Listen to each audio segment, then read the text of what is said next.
This is the Everyday Hustle Show, where our number one priority is self-development. Each week, we will dive into insightful topics that encourage you to push your thinking beyond average. Smash that subscribe button and tune in every Sunday at 6 p.m. We're hot. Is it live, bud? Are we feeling it? My dog is like face fucking this treat right now. Welcome to another episode of the Everyday Hustle Show. This is episode 75? No, it's not. 74, No, it's 75? It's got to be one of those two. I like that shirt, Chris. Thanks, brother. Empoderada. That's close. Empoderada. Touche, motherfucker. 75. Episode 75. Man, that's a lot of episodes. Right Holy there. shimolians, dude. You know what I'm saying? Dude, that's a lot of episodes. I feel like we were just at the drive-in theater the time we guys met. Wow. What you the? hear that? Ladies and gentlemen, that is God raining down on all the peasants on the earth. Just like, shut up about your goddamn podcast. Yeah, we're out back again, recording another episode. It's raining a little bit. I don't know if you can hear it, but Yeah, this episode's special because right now it's 5:50 p.m. Eastern Standard Time. And this episode is going to air at 6... Well, by the time Not 6 p.m.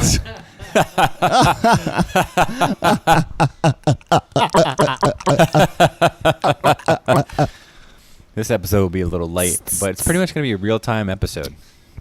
Isn't that crazy? We got a dog here. Shout out to Helena. Shout out to fucking Heleners. Happy It's her- birthday tomorrow. Tomorrow's Helena's birthday. We're not going to disclose her age because you never do that to a lady. But birthdays are a special time. You know? Ivy's hunting for lizards over there. Get the lizard. Get it. So, But, what yeah. are you guys doing for her birthday? What'd you do? Nothing crazy. We've had a lot of shit going on with trying to buy this house, and a lot of financial shit come up in the last month that hit us pretty hard. So we're not doing much crazy. I got her a nice arrangement of sunflowers, her favorite. We went to dinner. We're gonna do a couple of different things like that, and I got her some other little things, but we celebrate every goddamn day. At least I celebrate her because freaking baby Jesus brought her into my freaking life through swiping right on Tinder, and I just want to thank Christ for doing that, because Helena is the light in my dark world, Chris. wow. She really is. She tolerates my freaking craziness every day. Once you get past a certain point of number and age, it's just like another day, you know?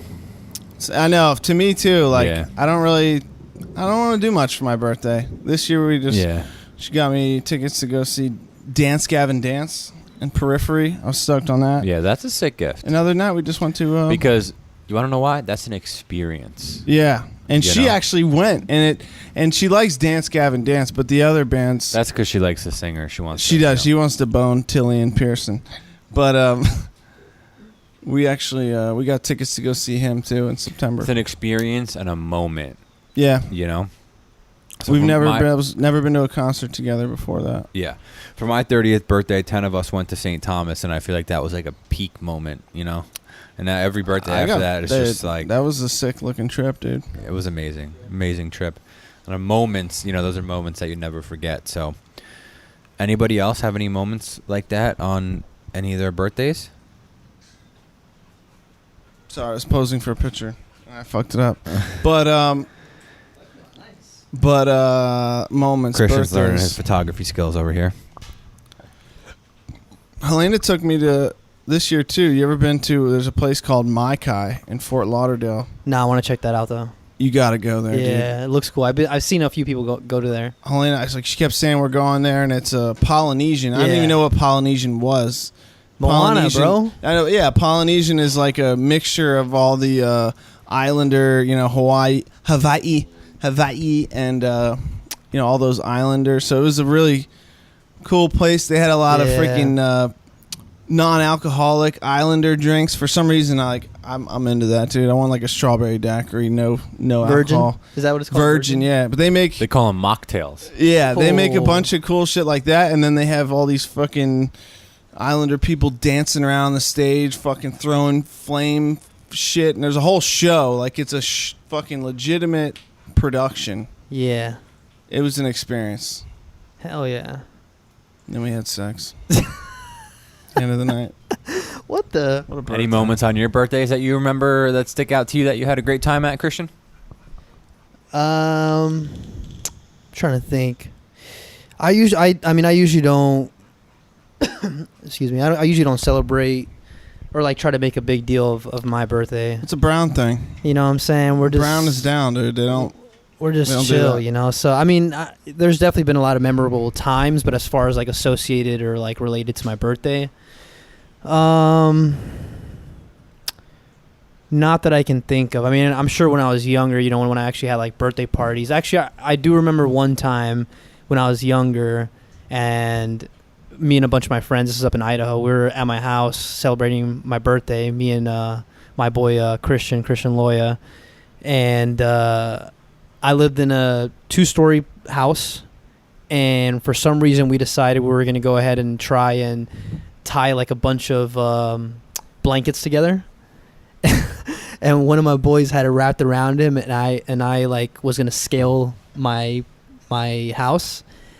And so I started going down, and literally like 2 steps down, I think my boy let go or something, and I fell on my back, and just to the right of me there was some sort of pole or a stick sticking out, and it was literally like a foot away, and so it was pretty sketchy. So that's just what I'm thinking of right now. It's kind of sketchy. Did you do one of those like lost your breath thing, like? You ever see that lady on the news who was stomping grapes? What the? You never seen that video? She's Uh-uh. she's like, okay, everybody. And it's like on the news. She's freaking stomping grapes, and then she somehow trips and falls and gets the wind knocked out of her, and she's like, No, I don't. Not Look that I can that up. remember. I don't think I did that. Look that Maybe. French up, dude. I do remember I got the air knocked out of me, but I was just I looked over to the right. I'm like, holy shit. I'm like, don't tell my mom that we just did that. It was Yeah, pretty dude, don't sketchy. freaking tell your mom. But I can't. I'm sure I have some stories that I just can't remember right now. not coming to you. No. Not coming to you. Yeah, so I mean that's crazy. What you got here? Here's the grape video. Buckets are filled with Oh, we grapes. got the video. What kind of grapes? These are filled with Chamberson grapes, and the winner this Saturday who stomps the most juice will actually win an overnight stay here at Chateau. I think I've seen this. You ready to try it? Yeah, sure. Let's go. Not disgusting. Let's All right, go. you ready? Give us a 30-second time. Here we go. So what's the deal here? There's a contest to stomp, and how are you measuring who does the best stomping? And whoever stomps the most juice wins an overnight stay, but it's not the only thing you can do. The measuring cups are down below, right? Measuring cups are down below. All right.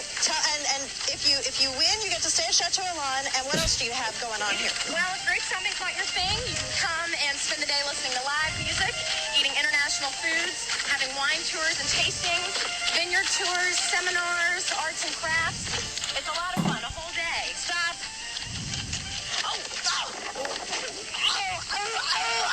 Oh, I can't. Ow, stop, stop. I can't breathe. Stop. No. Oh, dear. I think she's actually hurt. No, I think she's actually hurt. Oh man, she Oh, didn't even man. fall that hard. No, Though. but she's like, "Ow, ow, ow." the That was great. If you haven't seen that video, you could just search "Grape Lady" on YouTube. Grape- It has 19 million views. Isn't that crazy? Like, she worked her whole life as a fucking, what do they call them? A journalist, you know, probably went to college. She fucking worked her way up to get on the newscast, and now she's known as the fucking Grape Lady, dude. Oh, she was a journalist, the one that fell. Wasn't she? I'm don't pretty know. sure she was the anchor or whatever. Oh damn. On set. Yeah, watching videos of like back in the day, like the bloopers and shit back in the day. because they were so much more robotic. Nowadays they try to be a little bit more. There's still awkwardness, but they try to be a little bit more loose and like not as.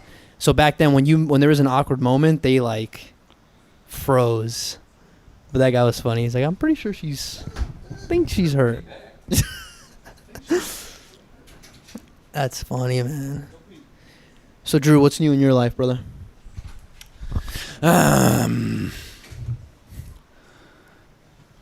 Last week we talked about living in your passion, which was a great episode. I extracted a whole lot of valuable information out of you guys. And this week, I don't know. When you put things into the atmosphere, they just materialize. I had 2 gigs for Nice Designs this week.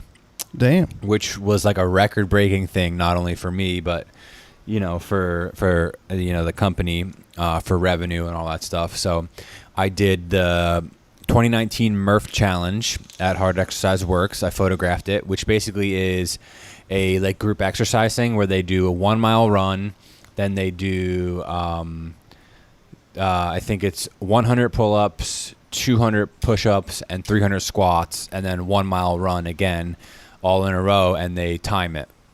Damn, fam. Yeah, so there was 3 groups of people who did it, and I did a little photo session and also did a little video for them.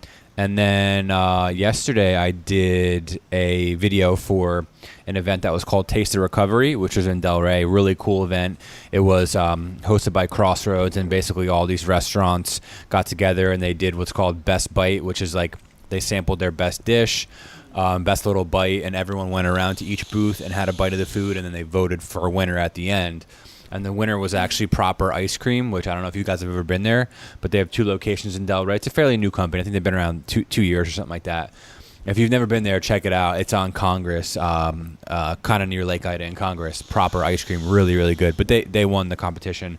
A bunch of people donated money to Crossroads, stuff like that. So it's a really good cause. I was able to capture some really awesome stuff, and I'm excited to work on that project. So I was able to do that, and also, instill a little of authority and a couple other guys at the juice bar, and I'm able to kind of take a little bit more time out of that business, which has been really cool too. So, all in all, Who's got the authority, dude? I don't want to name names. Yeah, I don't want to. You're gonna have to Joe and Vinny. You're gonna have to come into the shop if you want to see. All right. 6814 North State Road 7. Coconut Creek, Florida 33073, on the corner of Hillsborough and 441, just south of the Coles. Next Southeast corner, bud. Southeast corner.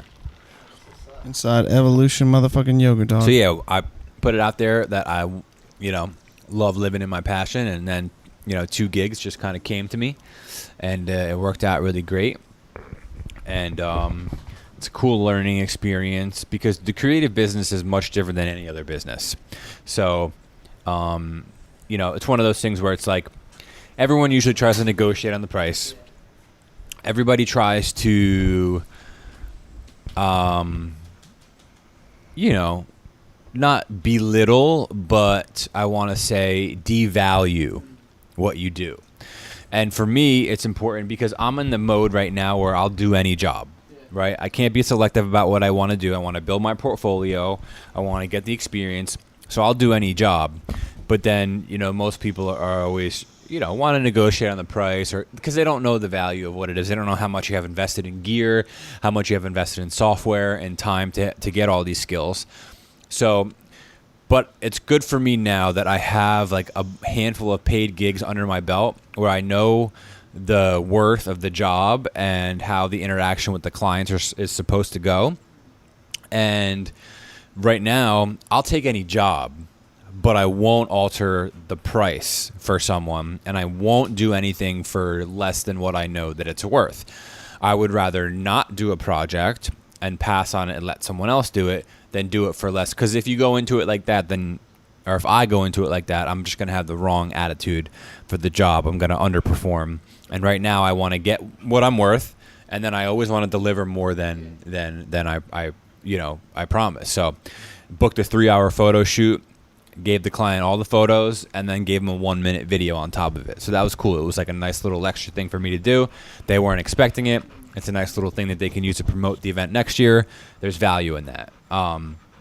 So yeah, it's just an interesting journey because the food business and the creative business are two very, very different things. Although they do have similarities, the creative business is much different, whereas like everything's not so cut and dry. You have a product, it's $6.99, right? You have a job, it could take X amount of hours, and you know, your rate is your rate, but it's like, it's not just so black and white. It's not just like you're selling a product and they're eating the product. It's something intangible that you can't really touch and hold. So it's a little bit different, and it's challenging, but it's been cool to kind of, learn as you go. It's awesome, dude. Yeah, and it's crazy too, because if you like listen back to like our first episodes, you know, when we started, what is it, almost 2 years ago, and we were talking about that, like how do you know how much to price things out? How do you know how to value yourself? And we even said in the beginning is like, you gotta at the beginning, you know, take some jobs that you're probably gonna do for free, you know, to get experience and stuff like that.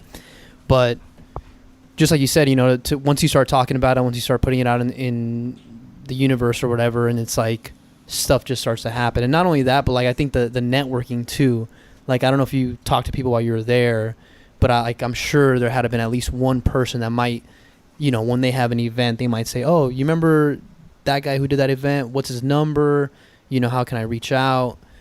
So I think that like that whole thing, and it was a community event, so just everything in, you know, together, it kind of was like probably the best situation.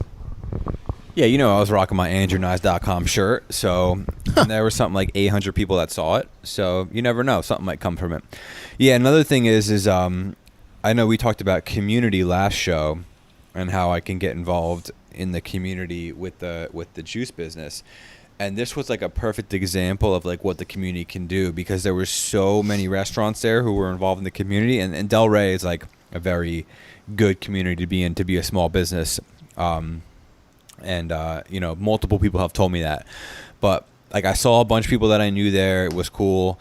But also it was like inspiring to see other businesses in the community who probably were at where I'm at now with my, you know, food business, and just what it does. Like, I mean, there were some big names. Like, I don't know if you know, have you guys ever heard of Louis Bossi? Yeah. So big pizzeria, Italian place.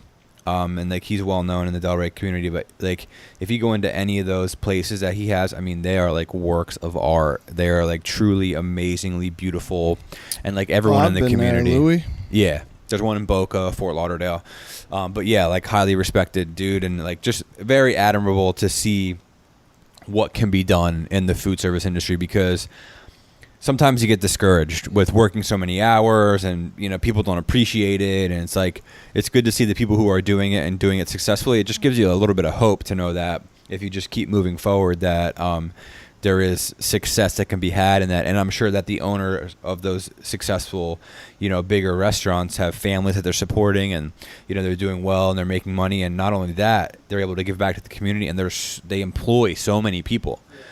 Right, they employ so many people. And I remember when I moved to Florida, I didn't have a whole lot of experience in different jobs, and you know, my first thing was, you know, going to work in the food service industry, you know. And it's like, you know, that alone, like getting involved in the community and being able to give back to people who can work there, you know. And already I feel good about that, because there's been a handful of people that we've employed that are doing well, you know, that are making steady money in a good, comfortable environment. Like that's another thing, like providing an environment to work in that is conducive to, you know, creativity and, you know, positivity, and just, you know, there's nothing worse than going into a job that you hate, you know. Christian, tell me about a job that you hated, dude. There had to be like one that you just went into and you were just like, man, frick this place. Frick this place. Yeah, Smith's. I was a bag boy, fresh out. Well, no, I was still in high school, but my mom worked at the bank there. There was like a bank, Wells Fargo bank inside of it. Yeah, I didn't like that spot at all. Actually, I hated the boss or whatever. What didn't you like about it?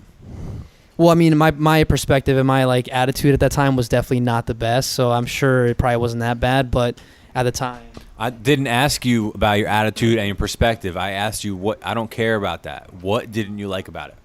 well, that plays a role. So let's just say I didn't like my boss.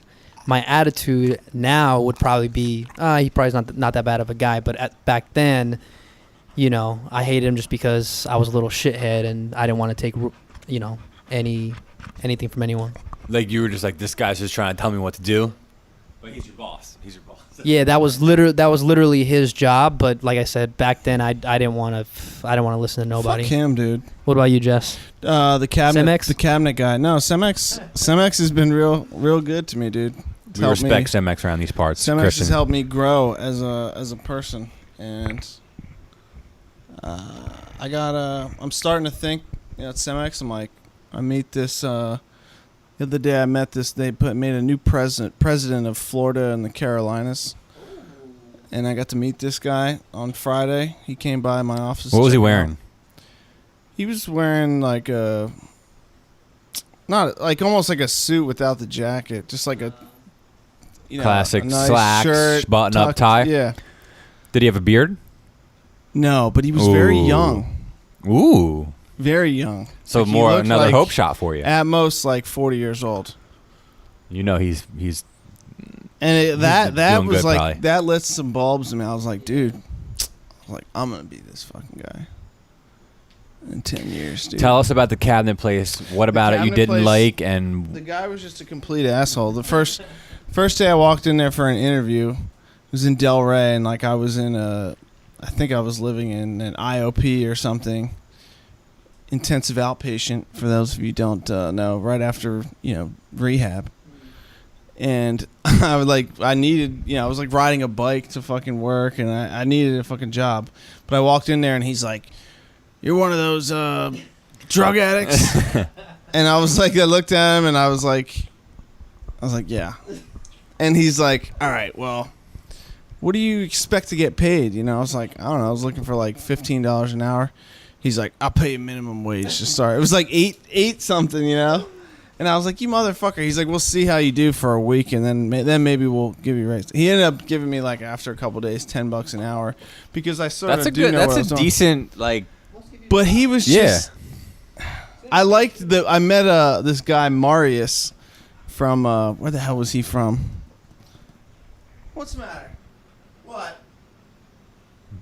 All right, dog's upset. He was, I don't know where he's from, but this dude was cool, and I worked with him a lot, just me and him, and I liked that. I liked him. But the boss, he just had no respect for, like, he saw me as like a peon. And I remember I talked to the guy Marius after I left, and I got hired at Cemex, and like he asked me what I was making, and I guess he told my old boss, and he was like, "There's no way he's worth that," or some shit. It was just like, You're just a drug addict, dude. yeah. Well, What's the that was matter? your first mistake, dude. You don't walk into someone telling them that you're a drug addict. Well, he fucking at asked. the time you weren't. He At the time you asked, weren't. dude. You were clean. I'm trying to live a You a drug addict? lifestyle. No, I'm not. Well, I don't know if he said drug, but he's like, you in rehab or one of those. He said You weren't though. Well, I was in IOP. That was pretty much. So the job that I hated was Best Buy. Really? Yeah. Here's why. What's the matters? One of those companies where you're like a salesperson, but you never get rewarded for like Selling? exceeding the expectation. Yeah, exactly. So like, I worked in like car audio and like GPSs When at was the this? time. In This was- Jersey? yeah. Car audio and GPSs, and the GPSs like were just coming out, and some guy would come in and wanting to come in for like a fucking $100 TomTom, and after talking to me, he'd always leave with the $700 freaking Garmin, But little old me, I'm still making whatever it was $9 an hour. So I just feel like if you're in a position like that and in a job like that, I mean, because there are some people who would just sell them the TomTom, But yeah, but they did have a decent culture and all that stuff, so I can't complain too much about it. But yeah, if you're selling, you should definitely get compensated for your Selling, energies. yeah. Yeah. Touche. I never was into sales. I never I'm sort of in a position now though where it is sales based, customer relations. You know, I'm the manager of the customer care center. So I deal a lot with salesmen and learning that how all that works, at least within our industry. But So you got to like tell them like if they're not selling, you got to sit them down. the salesman? Yeah. No, not really. But like we kind of work together. Like if some guy starts falling off, be like, hey, we haven't heard from this guy at all. You might want to check and see if he's using somebody else, or hey, we got a line on. Somebody called in and said that there's a project here, and so then it kind of. Plus, then when there's always problems, like, hey, somebody in your office called and talked to this guy and told him something that pissed him off, and then I have to go look up the phone recordings and Oh, so you have gotta like a listen to teaching it. moment. Yeah. Like, hey, you shouldn't have said it this way to this guy. It's got to be more customer Yeah. friendly, Yeah. It's which is usually- weird because I'm doing that with like people that have been around longer than me, and it. Are they kind of like? No, it's brush at you off? first. At first, I think I was like, dude, no one's gonna respect me, but I'm not an idiot, Yeah. so I feel like working next to me all day, kind of. At least, unless I'm just that narcissistic, I feel like it's going pretty good. I mean, I'm sure you could tell though. Yeah. Pick a What's basic. the problem, Ivy? Come over here. Let's hear what you have to say. She's pissed right now. She wants to go for a walk, dude. She wants to go for a walk. We didn't really talk about much today. So we have are we going to talk about the new idea? We have an idea, guys. We're going to figure out a way to set up a mailbox where people can call and leave messages. And it could be about a variety number of things. You can call and just say whatever the fuck you want. Or if you're struggling with something, you want to talk about, you want us to talk about a certain topic, or anything you could possibly think of. Or if we even have topics picked out beforehand, we can post on Facebook and say, hey, we're going to be talking about this. Anyone want to chime in on it? Or the opposite. You listen to a show, you hear something that you have something you want to chime in on. Leave us a fucking message, and we'll play it back and get to it on the show. Play it on the show. Yeah, so we'll see. We'll let you guys know the updates on that. But yeah, again, this episode is brought to you by D Squared Media. Good for any small business, big business needs. Logo, website design, all that. You can check out our site to see what they did. And if you use the code EDH, you can get 10% off. And we also just put up some new shirts as well on our site. So check those out. It helps with the podcast, helps us out. And yeah, thank you guys again for listening to the podcast. If you guys like it, please share it with a friend, family member, likes, ratings, all that good stuff. So My dog has an 8-pack. drop You that guys in wanna the see it? cloud. Don't die.